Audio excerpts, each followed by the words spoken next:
Ok, à bien y réfléchir, tout a commencé avec lui, le Find X. Vous voyez ces images et vous vous dites peut-être que c'est juste un smartphone de plus perdu dans la masse. Mais non, ce téléphone, c'était un ovni, un vrai morceau de futur tombé en 2018.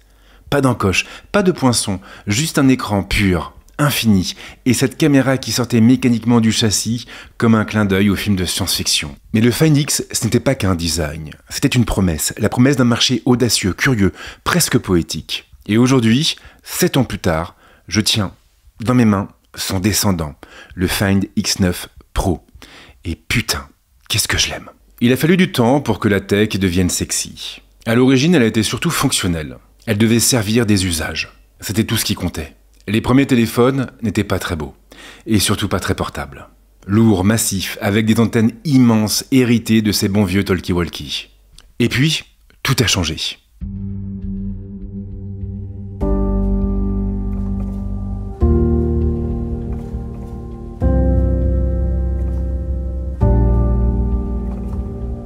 Il a fallu des décennies pour en arriver là.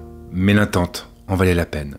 Le Find X9 Pro, c'est un objet pensé, équilibré, maîtrisé. Une beauté technologique. Je sais, vous allez me dire, encore un clone d'iPhone. Poinçon, dos en verre, tranche plate, module carré. Mais le design, ce n'est jamais une copie. C'est une conversation. Parce qu'avant l'iPhone 11, il y a eu le Huawei Mate 20. Et avant les tranches plates des iPhones, le Nokia E61. Et Oppo a aussi été une source d'inspiration, parce qu'il faut le rappeler, c'est Oppo qui a inventé le zoom périscopique. Un système devenu aujourd'hui un standard sur tous les modèles haut de gamme. Une idée si simple, mais si brillante qu'elle a redéfini la photo mobile. Tout le monde s'inspire de tout le monde. Apple, Huawei, Samsung, Oppo, et nous aussi. C'est notre nature. On copie, on adapte, on réinvente.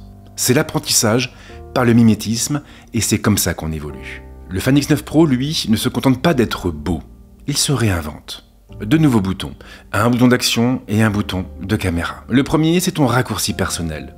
Tu choisis torche, capture, traduction, espace mental. Le second, c'est ton déclencheur, créatif. Deux pressions, la caméra s'ouvre. Une, la photo est prise. Un glissement et tu ajustes ton zoom. Pas de clic superflu, pas de menu, juste des gestes. Et c'est là que tu sens le soin derrière chaque détail. Mais un smartphone ne doit pas seulement être beau, il doit durer. Et ici, Oppo a vu large. Vers Gorilla Victus 2, triple certification IP66, 68 et 69. Il résiste à la poussière, à la pluie, au jet, à la vie. Et puis il y a ce qu'il dégage, ce truc qu'on ne peut pas vraiment décrire. Il n'est pas seulement haut de gamme, il est juste équilibré. Dans ses proportions, dans ses matières, dans sa façon d'être là, sans jamais en faire trop. Alors oui, c'est beau, mais cette beauté a un prix, celui de la familiarité. Le Find X9 Pro ne surprend pas par la forme, comme l'ont fait ses prédécesseurs, mais par la cohérence de la proposition. Et j'aurais peut-être aimé rêver davantage. J'ai une confession à vous faire.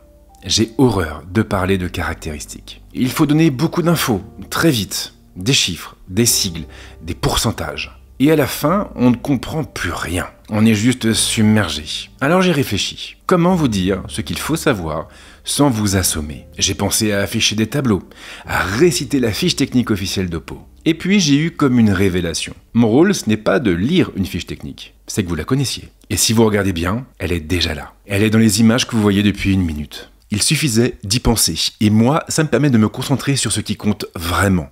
Les usages. Pendant longtemps, nos téléphones ne servaient qu'à une chose, communiquer. Et puis, Internet est arrivé. Le WAP d'abord, puis le web, le vrai.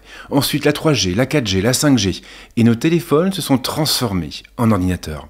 Ils sont devenus smart. Aujourd'hui, un smartphone peut tout faire. Et par extension, il doit tout faire. Le Find X9 Pro, lui, ne cherche pas à en faire plus. Il cherche simplement à faire mieux. Son écran bord à bord, d'une finesse presque irréelle, rend justice à tout ce que l'on regarde. Netflix, Disney+, Prime, peu importe. Les noirs sont profonds, les couleurs riches. Chaque plan devient un petit cinéma de poche. Côté puissance, rien ne tremble. Les jeux les plus lourds tournent sans broncher. La chauffe est contenue, et quand on y branche une manette, le téléphone devient console, une vraie. Et non, ce n'est pas un placement de produit. La manette, je l'ai achetée moi-même. Je vous l'ai même présentée au début de l'été. Je vous mets la vidéo ici ou là, je ne sais jamais. Et tout ça nous ramène à un seul chiffre. Un seul, le seul que j'ai envie de communiquer. 7500. Pas son prix, pas son score AnTuTu. Sa batterie. 7500 mAh. 2 jours d'autonomie. Facile. Et avec la charge rapide, en filaire ou en sans fil, le Fan X9 Pro sera toujours prêt.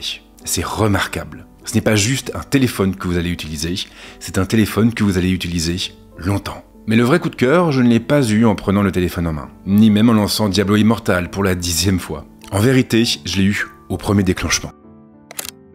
À l'arrière, il y a 3 capteurs.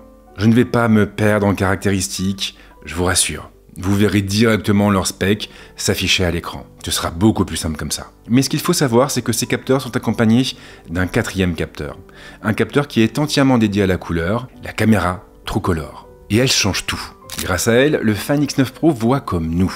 Il ne devine pas, il observe. Les tons de la peau sont naturels, les ciels restent crédibles, les ombres conservent leur densité. Pas de jaune artificiel, pas de saturation criarde. Juste la lumière, la vraie. Et c'est là qu'on comprend que la beauté ne vient pas du capteur, mais de la justesse. Le piqué est là, bien sûr, la dynamique aussi. Mais ce qui me frappe, c'est la vie dans ces images. Elle respire, elle vibre, elle raconte. Toutes ces photos ont été prises à Barcelone, une ville que j'adore, une ville dans laquelle je me sens bien. Et je n'avais jamais pris d'aussi belles images avec un smartphone. Le Fan X9 Pro n'impose pas une esthétique, il offre une latitude. Les fichiers respirent, les couleurs tiennent, et tu peux les modeler sans les trahir. C'est un vrai outil de création. Et encore plus avec le mode X-Pan, un mode qui ne sert pas juste à la prise de vue, mais qui se pose comme une révélation. Le format allongé, les pellicules émulées, tu peux créer des photos uniques que personne d'autre ne peut créer. C'est ludique, c'est différent, c'est jouissif. Un truc manque par contre, un capteur de 1 pouce. Les Fan X6 Pro et X7 Pro en avaient un et j'aurais adoré le retrouver sur le Fan X9 Pro. Et puis bien sûr, il y a la flexibilité. 3 capteurs donc pour 3 focales. Un ultra grand angle et un téléobjectif. Et ce téléobjectif mériterait presque une vidéo à lui tout seul. Un capteur de 200 mégapixels, conçu en partenariat avec Hasselblad. Un monstre de précision, de près comme de loin. Et en plus, tout ça avec un mode macro. Tu peux shooter la ville comme un paysage ou l'infiniment petit. Et là, je pense que je vais me taire. Je ne vais rien vous dire, je vais juste vous montrer les images.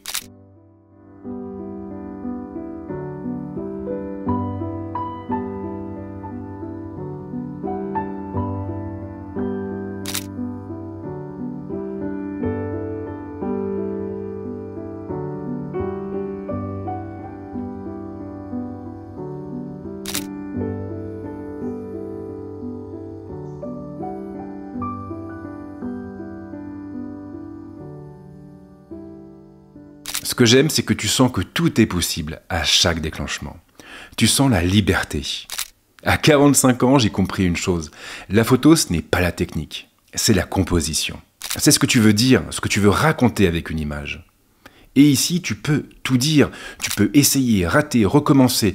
C'est un véritable terrain de jeu. Mais ce que je n'ai pas pu tester, par contre, c'est le Photography Kit d'Oppo. Je l'ai vu à Barcelone et franchement, il a l'air incroyable. Ce module embarque un téléobjectif équivalent à un 230 mm. Un téléobjectif qui est capable d'aller jusqu'à 50 fois avec quasiment aucune perte et même jusqu'aux 200 fois en photo. Et ici, tu peux tout dire, essayer, rater, recommencer. C'est un véritable terrain de jeu. Je n'ai eu que quelques secondes pour le voir en action, mais c'était suffisant pour comprendre. Oppo ne veut pas juste faire un bon smartphone photo. Ils veulent redéfinir ce qu'on appelle un smartphone photo. Et la vidéo, elle suit la même logique. Le mode standard est superbe. Piqué, couleur, dynamique, tout y est. Même la 4K120, même les vidéos en 10 bits. La stabilisation est redoutable, elle est fluide, naturelle. Et pour les créateurs, il y a enfin un mode log. Un vrai format plat, pensé pour l'étalonnage. Par contre, il manque encore du ProRes, du RAW. Il faudra donc passer par des applications tierces. C'est évidemment dommage, j'en attendais plus, mais la direction est claire, et à ce rythme, la frontière entre smartphone et caméra devient de plus en plus floue. Et qui sait, peut-être que bientôt, elle disparaîtra complètement. En cuisine, le liant, c'est ce qui unit tout. C'est ce qui permet à des ingrédients très différents de devenir un plat. L'œuf dans une quiche, la farine dans une béchamel. Grâce à lui, tout s'équilibre, tout trouve sa cohérence. Et pour un smartphone, ce liant, c'est la plateforme. Le Fan X9 Pro tourne sous ColorOS 16 et c'est un vrai plaisir à utiliser. Enfin presque, parce qu'il y a toujours ce petit truc qui vient gâcher la fête. L'interface repose sur des gestes naturels. Tu veux passer en multifenêtre ? Tu fais glisser la fenêtre vers le haut et elle se transforme en carte flottante. Tu veux agrandir cette application? Tu la tires et des raccourcis apparaissent. Tu la déplaces, tu la caches, tu la rappelles d'un geste. C'est simple, fluide, logique. Et surtout, ça efface les frictions entre toi et ton téléphone. Mais ce qui m'a le plus marqué, c'est l'espace mental. Imagine un gigantesque tiroir numérique où tu peux ranger tout ce qui t'inspire. Une paire de sneakers repérée sur Insta, un article à relire, une photo qui t'a ému. Tu appuies sur le bouton d'action et tout s'y retrouve, classé, vivant, accessible. Tu peux même y ajouter une note vocale ou demander à l'IA de retrouver ce souvenir qui t'échappe. Alors oui, Oppo n'a rien inventé ici. L'idée vient de Nothing. Mais peu importe, ce qui compte, c'est la manière. Et ici, la copie devient hommage. L'autre pépite, c'est AI Studio, une app pensée pour l'IA générative. Tu lui donnes une photo et il t'en crée une version parallèle. Toi en pirate, toi en joueur de foot, toi à Venise, toi dans un tableau de Van Gogh ou en comics américain. C'est fun, créatif, un peu absurde parfois, mais c'est ça aussi la magie de l'IA, transformer le banal en imaginaire. J'aime beaucoup les gestures, j'aime beaucoup ColorOS 16, j'aime beaucoup l'espace mental et j'aime beaucoup AI Studio. Mais ce que j'aime moins, c'est de voir Temu installé sur un téléphone à plus de 1000 €. Oppo a été plutôt raisonnable sur les bloatwares, mais on en compte encore quelques-uns. Autodoc, Amazon Music, Temu. Et ça, je ne comprends pas. Je sais qu'il y a des accords commerciaux, mais ce téléphone n'en a pas besoin. Le Fan X9 Pro, c'est un objet brillant, cohérent, inspiré. Et il mérite mieux que des applis parasites. Au fond, un smartphone, ce n'est jamais juste un outil. C'est un prisme, un morceau de notre regard. Et celui-ci, le Fan X9 Pro, m'a rappelé pourquoi je filme, pourquoi je photographie, pourquoi je parle de tech. Pas pour les fiches techniques, ni pour les mégapixels, mais pour ces instants minuscules où la lumière touche le verre, où un cliché capture un souvenir, où la machine devient presque humaine. Le Fan X9 Pro n'est pas parfait, il n'est pas révolutionnaire, mais il a ce petit quelque chose de rare. L'équilibre. Et ça, aujourd'hui, c'est presque une forme d'audace. Alors oui, il y a des détails à revoir, des choix que je ne comprends pas, des compromis qui agacent, mais malgré ça, ce téléphone m'a fait ressentir quelque chose que j'avais un peu perdu de vue. Le plaisir simple d'utiliser un bel objet, conçu avec soin, pensé pour créer et capable de te rappeler, juste un instant, que la beauté existe encore, même là où on ne l'attend plus. Merci d'avoir regardé cette vidéo. Ce format, je l'ai fait différemment, plus lent, plus narratif, plus sincère, parce qu'en ce moment, j'ai besoin de ça, de prendre le temps, de retrouver du sens, de réapprendre à raconter. Je crois que j'essaye de me réinventer, et franchement, oui, ça fait un peu peur. Ciao.